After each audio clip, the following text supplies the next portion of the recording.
You know this argument, you've had it 100 times. It starts with a tone of voice or a comment made to the kids. And then you're not talking about that anymore, you're in it. Every time you've ever felt dismissed, ignored, invisible, or just not enough. Same place every time. Hurt, defensive, done. Why does this keep happening? Let's talk about that. Here's what I want you to consider. What if blame isn't the problem? What if blame is just a symptom of something much deeper going on? When I work with couples, I know they're not arguing because they're selfish or they hate each other.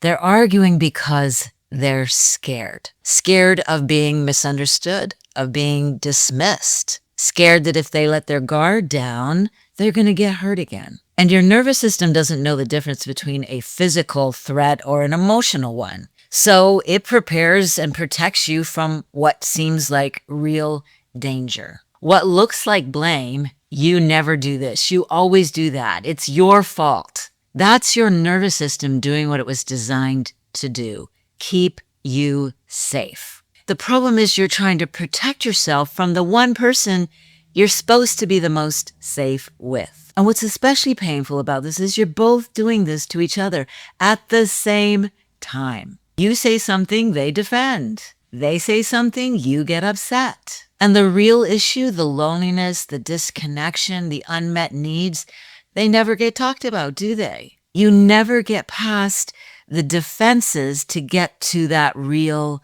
issue. Let's talk about Mark and Teresa. Married 11 years, 2 teenagers, good couple. They go to church weekly, they're respected in their community, and yeah, from the outside looking in, they look like they have it all together. A lot like many of the couples I work with.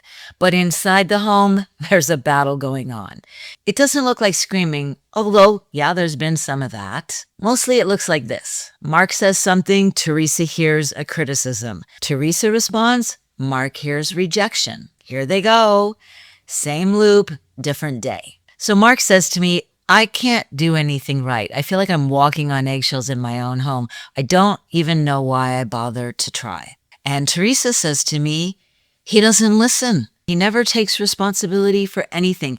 Everything is always my fault. 2 people, same marriage, completely different perspectives about it. And the thing is, they're both right. From inside their own nervous systems and their own history and the wounds they brought into this marriage and the new ones that have happened along the way, what each of them is experiencing is completely valid. Mark really does feel like he can't win because every time he tries to engage with Teresa, her defenses go up. So he retreats. Teresa reads that as abandonment. So her walls go up further. And when that happens, he pulls away even more. See how they're both reacting to each other's reactions? And neither of them realizes it. What started out as 2 people who genuinely love each other has become this defensive loop that they don't know how to get out of. Each one is convinced that the other person is the problem, but they're both caught in this same blame cycle. And it's going to play out on autopilot until one of them decides to step out of the loop. So how do you do that? Well, I'm not going to tell you it's easy, but I am going to say it's simpler than you think. Here are 3 steps that you can implement today. First step, go to the bathroom. I'm serious. When you feel a conversation starting to spiral, just say, hold on, I need to go to the bathroom, and go. Nobody argues with that. Nobody's going to follow you into the bathroom. And now you've just bought yourself a few minutes to take some deep breaths, say a quick prayer, and ask yourself an important question. What is my spouse trying to say to me that I don't understand right now? Not, how can I formulate my response to tell them that they're wrong and I'm right? No, not what they're doing wrong, but what don't you understand yet?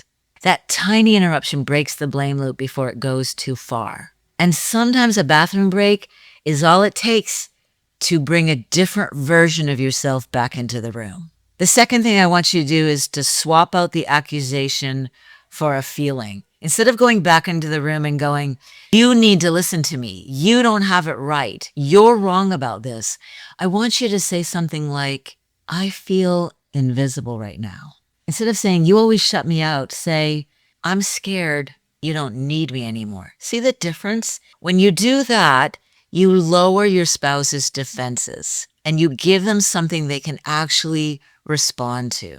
You open a door instead of slamming it shut. The third thing I want you to do is go first. Someone has to lower their defenses first instead of waiting for the other person. Very rarely does that happen simultaneously. So be the one who goes first, not because it's fair, but because it's the only way to break the cycle. And you want out of this cycle more than you want to be right. You know you can't control your spouse. You can only control which version of you walks back into that room. Now, if you're watching this and thinking, we are way beyond these 3 steps. We have been in this flame cycle for years. I hear you. I get it. But you are not too far gone. I have worked with so many couples who've been in this blame loop for decades. They said things to each other that cannot be unsaid. They didn't even want to be in the same room together, and they found their way back to each other. That's why I created Marriage in Bloom, the 6-month intensive program. It's a structured, faith-based process. Individual sessions, couples sessions, weekly exercises, joint sessions, real tools, real support, designed to break this blame cycle in your marriage. If you're ready to do something about this, there's a link to schedule a private marriage assessment with me in the description below. If you're not ready, that's okay too. I've got something I want you to watch next. This is a video about emotional disconnection, why it happens, and how to change that. The link for that is also below. Your marriage is worth fighting for. It doesn't matter how long this has been going on.